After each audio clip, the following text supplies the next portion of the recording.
Hello दोस्तों, कैसे हो आप लोग। आज की ये वीडियो काफ़ी ज़्यादा स्पेशल होने वाली है। आज की वीडियो में मैं आपसे डिस्कस करूंगा कि कैसे आप फोटोग्राफी या वीडियोग्राफी करते हुए एक अच्छा करियर बना सकते हो। क्या चीज़ें हैं जो आपको सीखनी चाहिए, किन चीज़ों से आपको बचना चाहिए और क्या कुछ गलतियां होती हैं जो अक्सर लोग करते हैं। तो ये वीडियो पूरा ज़रूर देखना। वीडियो पसंद आ जाता है तो लाइक कर देना, चैनल को सब्सक्राइब कर देना, बेल आइकॉन को क्लिक कर देना और चलो ये स्टार्ट करते हैं आज का अपना ये वीडियो।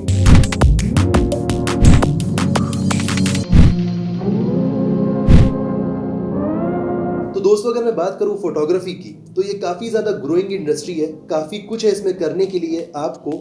और पिछले टाइम को अगर देखा जाए, आज से 20-25 साल पहले, तो उस टाइम पर फोटोग्राफी एक अलग तरह से होती थी। उस टाइम पर ये एक बस बिजनेस मॉडल था। लोग इक्विपमेंट्स परचेज करके उनका यूज़ करके इनकम जनरेट करते थे। बट धीरे धीरे ये प्रोफेशन बना। इसके लिए कोर्सेज आ गए, इंस्टीट्यूशंस ओपन हुए, अलग अलग कंपनीज आई और प्रॉपर फोटोग्राफर्स का रिक्रूटमेंट होने लगा।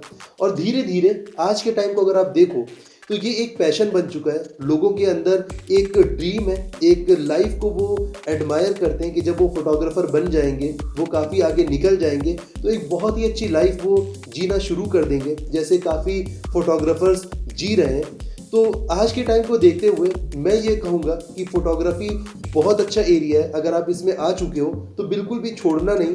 बस कुछ चीज़ें हैं जिन्हें आपको सीखना है, कुछ चीज़ें हैं जिनको आपको अवॉइड करना है, कुछ स्ट्रेटजीज हैं जिनको आपको ध्यान में रखते हुए चलना है और डेफिनेटली एक दिन आप काफ़ी ज़्यादा कामयाब फोटोग्राफर बन जाओगे। तो इस वीडियो में मैं आपको फोटोग्राफी का कोई ट्यूटोरियल नहीं दूंगा। मैं बस बिजनेस पॉइंट ऑफ व्यू से कुछ चीज़ें आपको बताना चाहता हूं ताकि आप आसानी के साथ स्ट्रेटजी डेवलप कर सको और बहुत जल्दी अपने आप को कामयाब कर सको। तो सबसे पहले मैं डिवाइड करूंगा फोटोग्राफी को दो अलग अलग पार्ट्स में। पहला हमारा हो गया सोशल मीडिया फोटोग्राफी और सेकेंड वन हमारा होगा रियल वर्ल्ड फोटोग्राफी। अब इस वीडियो के मैं कई सारे चैप्टर्स बनाऊंगा जिसको आप डिस्क्रिप्शन बॉक्स में जाकर देख सकते हो ताकि आप आसानी के साथ किसी भी चैप्टर पर मूव कर सको, जंप कर सको। तो चलो मूव करते हैं अपने फर्स्ट कैटेगरी पर, जो कि है सोशल मीडिया फोटोग्राफी। अब देखो, सोशल मीडिया फोटोग्राफी को मैंने अलग इसलिए किया बिकॉज इसमें जो लोग वर्क कर रहे हैं, जो भी क्रिएटर्स हैं जो सोशल मीडिया पर फोटोज डालते हैं या फिर वीडियोस डालते हैं, उनका इंटेंशन काफ़ी ज़्यादा अलग है। अब देखो, यहाँ पर उन लोगों को काउंट मत करना जो लोग रियल वर्ल्ड में फोटोग्राफी करते हैं और फिर सोशल मीडिया पर अपने वर्क को अपलोड करते हैं लोगों तक अपना काम पहुंचाने के लिए या फिर अपना पोर्टफोलियो क्रिएट करने के लिए। यहाँ पर मैंने उन लोगों को टारगेट किया है जो लोग अपने खाली टाइम में रील्स बनाते हैं या फिर फोटोज लेते हैं और उस पर कुछ फिल्टर्स अप्लाई करके उसको सोशल मीडिया पर पोस्ट कर देते हैं। और उनका जो इंटेंशन होता है वो लाइक्स पाने का होता है या फिर एक टाइम तक चीज़ें अपलोड करते हुए अपने प्रोफाइल को ब्लू टिक देने का होता है ताकि वो उससे कुछ पैसिव इनकम जनरेट कर सके। अब देखो, सोशल मीडिया पर अगर कोई बंदा वर्क कर रहा है और रियल वर्ल्ड में वो फोटोग्राफी नहीं करता तो उसके लिए काफ़ी ज़्यादा चांसेस है कि वो कुछ टाइम के बाद मशहूर भी हो जाए और ऐसा भी चांस है कि कुछ टाइम के बाद वो जो सोशल मीडिया प्लेटफॉर्म है वो बंद हो जाए, जैसे कि टिकटॉक के साथ हुआ। आपने देखा होगा, वहाँ पर जो लोग मशहूर हो चुके थे वो कुछ दिनों के बाद बिल्कुल गायब हो गए जब से टिकटॉक बैन हुआ।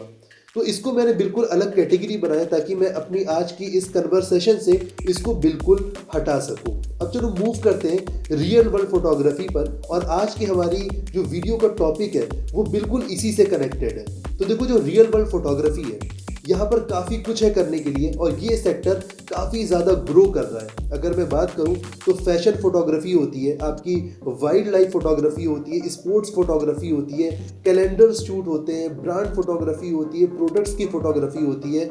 और आप देखो तो आज के टाइम पर जो मैरिज फोटोग्राफी है वो भी काफ़ी ज़्यादा बदल चुकी है। काफ़ी बड़े बजट पर वेडिंग फोटोग्राफी हो रही है, प्री वेडिंग शूट्स होते हैं और अलग अलग इक्विपमेंट्स का यूज़ करके वेडिंग शूट किए जा रहे हैं। और भी अगर आप आगे बढ़ो तो आज के टाइम पर ई कॉमर्स शूट काफ़ी ज़्यादा होने लगे हैं। बहुत सी जो कंपनी सिर्फ अमेजोन पर अपने प्रोडक्ट्स को सेल करती थी वो आज के टाइम में अपनी खुद की वेबसाइट बना रही हैं, फोटोग्राफर्स को हायर करती हैं, उनसे शूट करवाती हैं। और बहुत सी तो ऐसी भी कंपनीज हैं जो फोटोग्राफर्स को प्रॉपर जॉब पे रखती हैं ताकि टाइम टू टाइम वो उनसे शूट करवाती रहे। तो ये जो रियल वर्ल्ड फोटोग्राफी का सेगमेंट है ये काफ़ी ज़्यादा ब्रॉड हो चुका है और काफ़ी ज़्यादा ग्रो कर रहा है। जितनी ज़्यादा चीज़ें डिजिटल हो रही हैं उतना ज़्यादा ये सेक्टर ग्रो कर रहा है और ये लगातार ग्रो करता रहेगा। बस फ़र्क इतना होगा कि चीज़ें बढ़ती जाएंगी, नई नई टेक्नोलॉजी आती जाएगी, नई नई टेक्निक्स आती जाएंगी और आपको उसको सीखना पड़ेगा। आप जितना ज़्यादा सीखते जाओगे उतना ज़्यादा आप ग्रो करते जाओगे।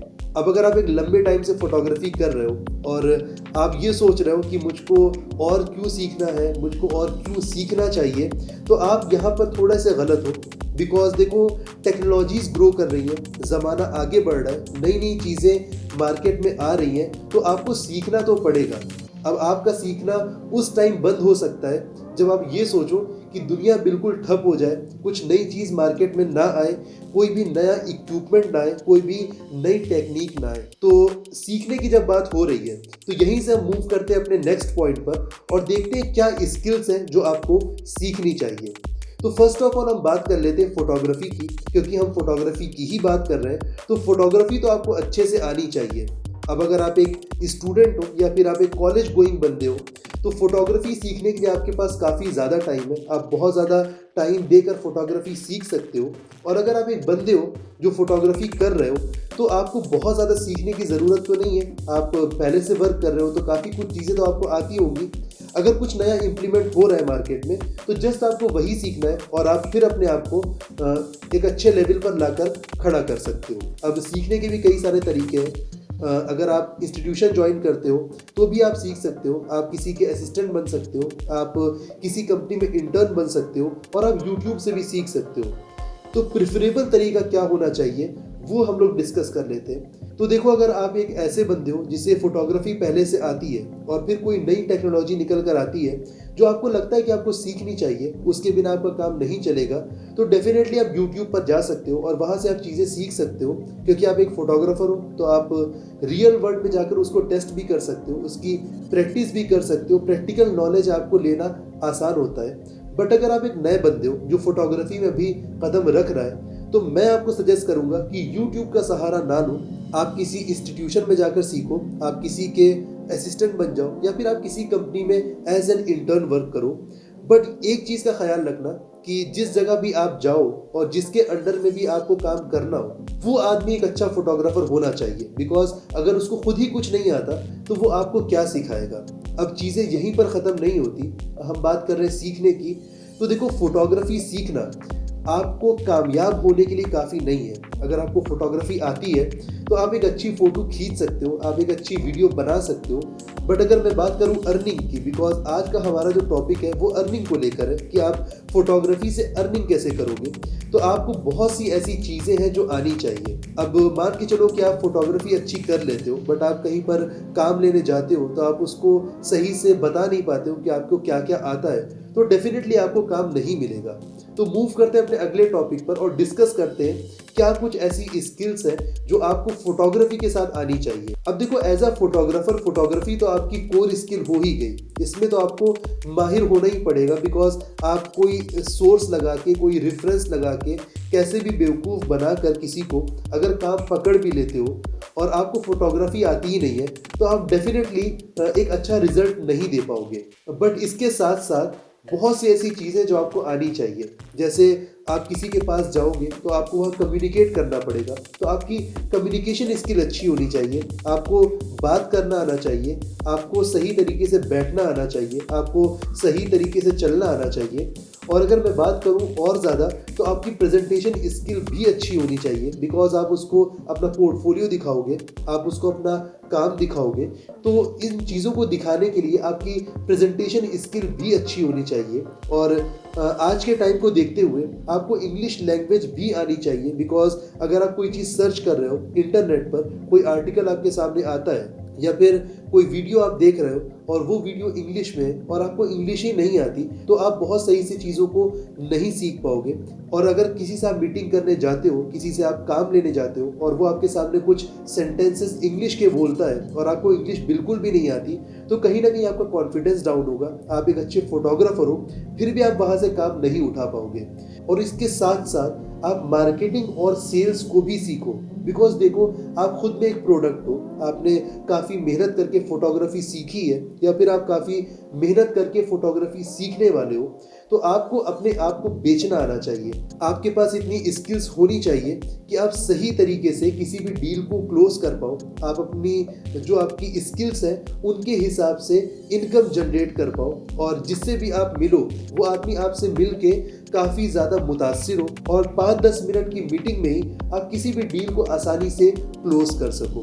तो देखो, ये चीज़ें सीखना बहुत ज़्यादा ज़रूरी है। अगर आप एक बिजनेस पॉइंट ऑफ व्यू से देख रहे हो फोटोग्राफी को, आप फोटोग्राफी से अपना ब्रेड एंड बटर अर्न करना चाहते हो, आप फोटोग्राफी से काफ़ी ज़्यादा पैसा कमाना चाहते हो, आप लोगों के बीच में मशहूर होना चाहते हो, आप चाहते हो कि अगर आप किसी से मिलो तो वो आदमी आपको याद रखे, तो आपको इस तरह से अपनी पर्सनालिटी को भी डेवलप करना पड़ेगा। आपको अच्छे कपड़े पहनने आने चाहिए, आपको अच्छे से चलना आना चाहिए, आपको अच्छे से बोलना आना चाहिए, जो चीज़ें आपने सीखी हैं उन चीज़ों को कन्वे करना आना चाहिए, और सामने वाले को आपको कॉन्फिडेंस में लेना आना चाहिए ताकि आप उससे काम ले सको। अब देखो, बात करते हैं एज ग्रुप की, बिकॉज जो हमारे फोटोग्राफर्स हैं जो भी इस फील्ड में आ रहे हैं वो अलग अलग एज ग्रुप से आते हैं, तो हम एज ग्रुप की बात कर लेते हैं। अब अगर आप एक छोटे बच्चे हो जो 17-18 साल की उम्र में और फोटोग्राफी की लाइन में आप आना चाहते हो, तो देखो आपके पास टाइम है। आप अपने हाई स्कूल इंटर को कंप्लीट करो, फिर आप ग्रेजुएशन करो, पोस्ट ग्रेजुएशन करो, और इस ड्यूरेशन में आप किसी इंस्टीट्यूशन को ज्वाइन करो, वहाँ पर आप फोटोग्राफी सीखो।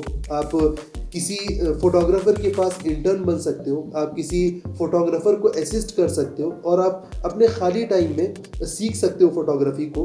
बट अपने कॉलेज को मत छोड़ना, बिकॉज जब आप कॉलेज छोड़ देते हो तो ये जो चीज़ें मैंने आपको बताई हैं कि आपकी कम्युनिकेशन स्किल अच्छी होनी चाहिए, आपकी पर्सनालिटी अच्छी होनी चाहिए, आपको मार्केटिंग आनी चाहिए, आपकी इंग्लिश अच्छी होनी चाहिए, ये चीज़ें आप नहीं सीख पाते हो।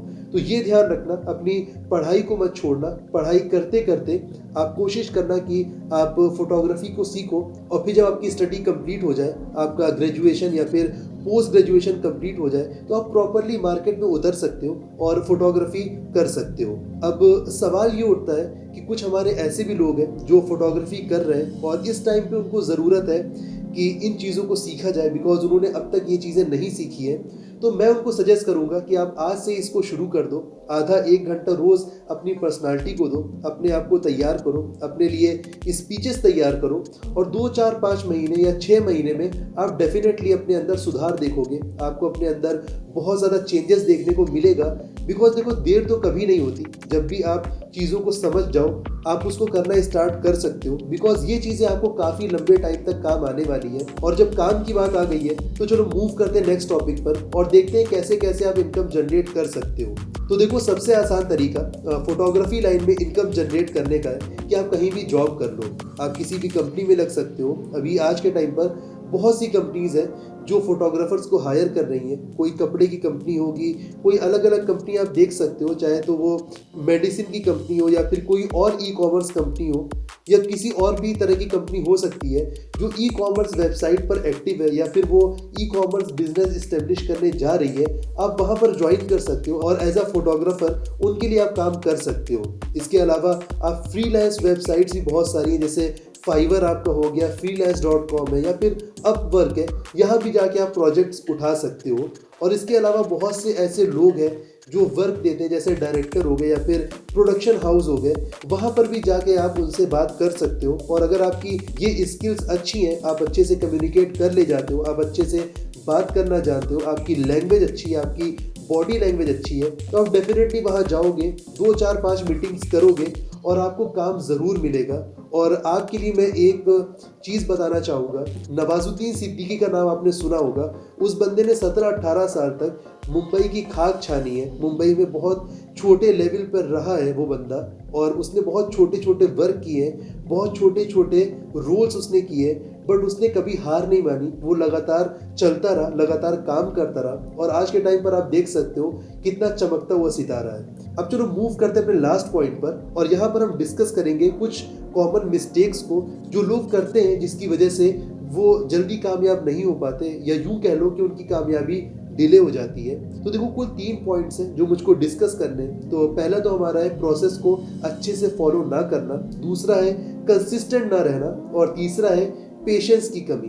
तो देखो, जितने भी काम हो रहे हैं, चाहे मैं यूट्यूब पर वीडियो बनाऊं, चाहे आप फोटोग्राफर हो, चाहे आप कोई भी काम करो, उसकी एक प्रोसेस होती है जिसको आपको फॉलो करना पड़ेगा। अगर मैं बात करूं अपने वर्क की, तो मैं पहले स्टोरी लिखता हूं, फिर उसके बाद मैं चेक करता हूं कि जो मेरी स्क्रिप्ट राइटिंग है वो सही से लिखी भी हुई है कि नहीं। उसमें जितने भी फालतू के सेंटेंसेज हैं मैं उनको निकालता हूँ, फिर उस पर मैं स्टोरी बोर्डिंग करता हूँ, फिर उसके ऊपर मैं शॉर्ट्स लेता हूँ, कैमरे से रिकॉर्डिंग करता हूँ अपनी।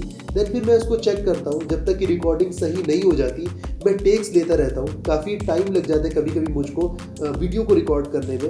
देन फिर एडिटिंग एंड उसके बाद कुछ और भी स्टेप्स होते हैं जिनको मैं फिर कभी किसी वीडियो में प्रॉपर आपको बताऊंगा। कुल मिलाकर ये है कि मेरे भी वर्क में कुछ स्टेप्स हैं जिनको मिला के एक प्रोसेस बनती है, और उस प्रोसेस को मुझको फॉलो करना पड़ेगा। अगर मैं किसी भी एक स्टेप को रिमूव कर दूं या किसी भी एक स्टेप को मैं सही से ध्यान ना दूं, तो फिर जो मेरा एंड रिजल्ट आने वाला है वो बहुत ख़राब आएगा, या फिर ऐसा आएगा जो आपको अच्छा नहीं लगेगा। तो इसी तरह आप जो भी वर्क कर रहे हो, आप जो फोटोग्राफी कर रहे हो, आप जो वीडियोग्राफी कर रहे हो, उसमें जितने भी स्टेप्स हैं आपकी प्रोसेस में, उसके साथ आप जस्टिस करो, उसके साथ आप इंसाफ करो और सही से हर एक स्टेप को फॉलो करो। बट एक बार नहीं, आपको इसके लिए कंसिस्टेंट रहना पड़ेगा। जितने भी आप प्रोजेक्ट करोगे, जितनी बार भी आप कोई नया काम उठाओगे, जितनी बार भी आप अपने कैमरे को उठाओगे, आपको सेम प्रोसेस रिपीट करनी पड़ेगी। आपको हर बार उसी ईमानदारी के साथ काम करना पड़ेगा, और साथ में आपको सब्र रखना पड़ेगा,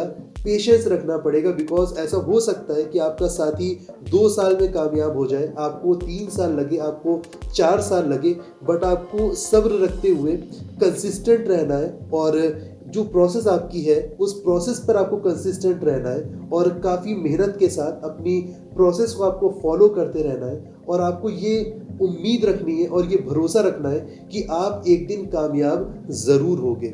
और जितनी चीज़ें मैंने इस वीडियो में बताई हैं, आप कोशिश करना कि इसको समझो और इससे रिलेट करने की कोशिश करो। और अगर कुछ मुझसे छूट गया है तो कमेंट बॉक्स में मुझको बताना, और अगर आपको कुछ लगता है कि मैंने गलत बताया है तो आप मुझको करेक्ट कर सकते हो। बिकॉज मैं एक फोटोग्राफर नहीं हूँ, मैं एक MBA ग्रेजुएट हूँ, और मैंने बिजनेस के पॉइंट ऑफ व्यू से वीडियो बनाया है ताकि मैं आपको कमाना सिखा सकूं। अगर आप एक फोटोग्राफर या वीडियोग्राफर हो, आपके पास ये स्किल है, तो आपको क्या कुछ ऐड ऑन करना है, क्या कुछ चीज़ें आपको सीखनी है, किन चीज़ों का आपको ख्याल रखना है, ताकि आप आसानी के साथ अर्निंग कर सको इस फील्ड में रहते हुए। तो ये वीडियो आपको कैसा लगा ज़रूर बताना। वीडियो पसंद आया है तो लाइक कर देना, चैनल को सब्सक्राइब कर देना, बेल आइकॉन को क्लिक कर देना। आपसे मिलेंगे जल्दी अपनी किसी दूसरी वीडियो में, तब तक के लिए गुड बाय।